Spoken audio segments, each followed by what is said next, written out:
What's up, guys? I am choosing to keep this video format because it's kind of easy for me to keep recording it. But a few days ago, I made a video on the worst survivor perks to bring and kind of my experience playing them all together, what I would do to change them.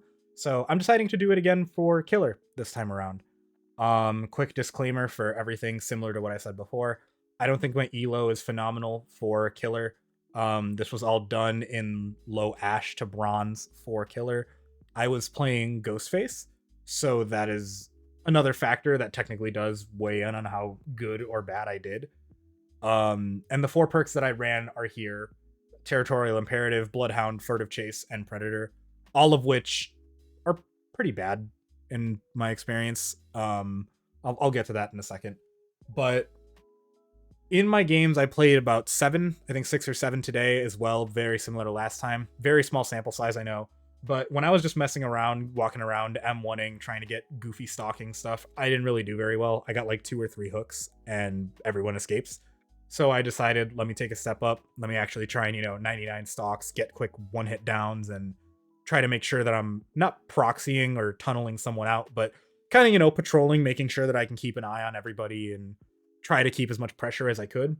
And in the last 3 games that I really tried to turn it up, they were all 3Ks. 2 of them, I let the last person walk away with Hatch, and 1 person actually found Hatch before I could have given it away. I like to give away Hatch, just my kind of thing. So it was interesting. I was able to successfully do a really good job on Killer when I really wanted to try, using, in my opinion, pretty mediocre perks. And so because of that, I feel like I have a little bit of talking point to kind of think of what I liked about him, what I don't like, and how I would change them. But that being said, I'll just get started. Territorial Imperative, for those of you who don't know, because no one should run this perk, if you're at least 32 meters away from the basement, every 20 seconds, you will get an aura reading for 3 seconds that someone else is in there. You don't need to.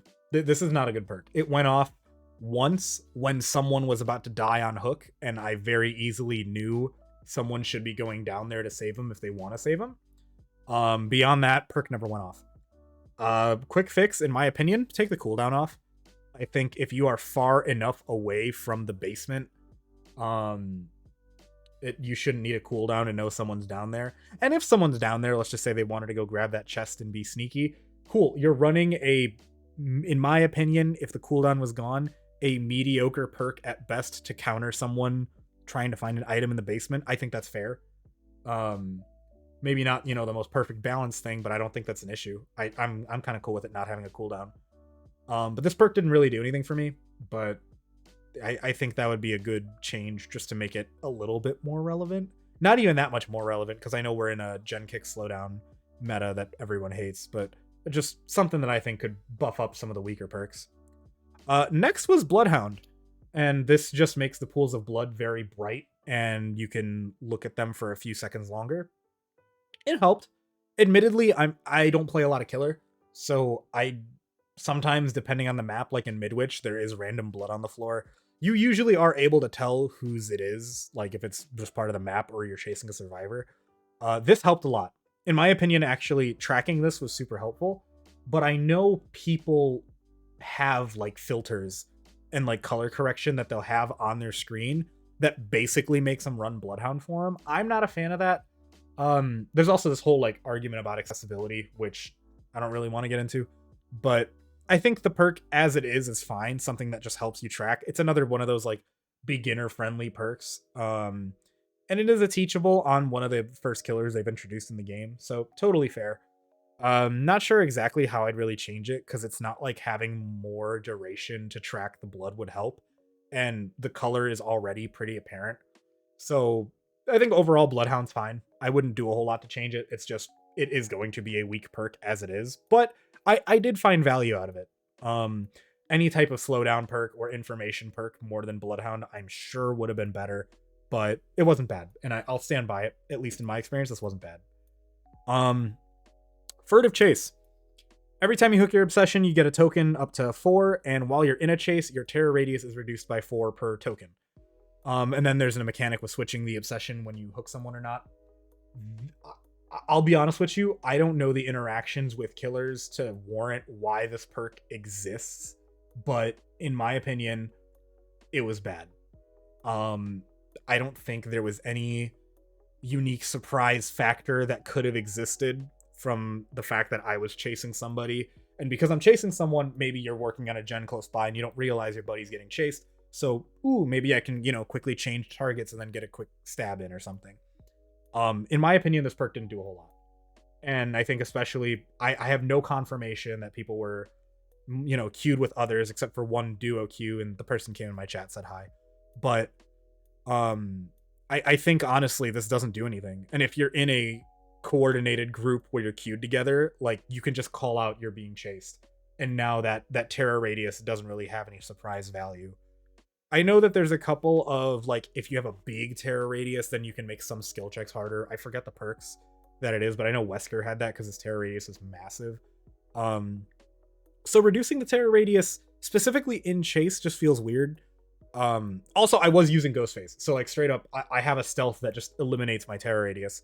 Kind of stupid and redundant to run both of them, so maybe it's not the best reference for when to use the perk, but it is teachable, so like I don't know why you would use it, honestly. And admittedly I don't know how to change it. Part of me thinks there doesn't need to be a limit of the tokens. That's probably very dangerous because I don't know exactly why having a minimum terror radius or a maximum is beneficial. I don't think this perk sees any play. I don't see why it would. As it stands, I don't understand personally the whole reducing terror radius. If one of you guys could tell me why having a small terror radius, specifically in chase, is important, let me know in the comments. I'd really appreciate it. Because I know if you have a small terror radius, like, if I'm a Bubba and all of a sudden I turn around the corner, you had no idea I was there and I start chainsawing, you don't have much time to run and you're going to get one shot. But like for a lot of other killers, I feel like a small terror radius doesn't do much. Specifically in chase. I think a small terror radius in general could be helpful. Like imagine a Wesker just charges you and you barely knew he was there. I get it. But like in chase, terror radius feels so negligible. Maybe that's just my mistake. I'm not sure, but I didn't like it. And lastly, Predator. There's no real numeric value for it, but just scratch marks are considerably closer together. You basically get a straight trail of scratch marks. So it's pretty hard to lose someone unless you're like me and you're expecting so many stupid techs, like a window tech past you, or someone heals right inside of you because they lose collision and all of a sudden you're trying to look for something that isn't there. This helped. Admittedly, I think the Predator looking at scratch marks more frequently or having them see him like more often, it did help me track a couple people. But if I play enough killer, I don't think I would use this perk. Straight up, I think this was an absolute crutch that I was kind of relying on that made it feel a little bit stronger or weaker. So I don't know exactly how I would change or fix this perk. It's another one of those, I mean, it's on the Wraith early on. It's a teachable that I think as you get better, you could swap out, but nothing wrong with beginner friendly perks to help you learn and understand the mechanics better of chasing. Maybe if this had an additional, like maybe you could look at scratch marks that last like a couple seconds longer, kind of like Bloodhound for blood. Maybe that would be more beneficial.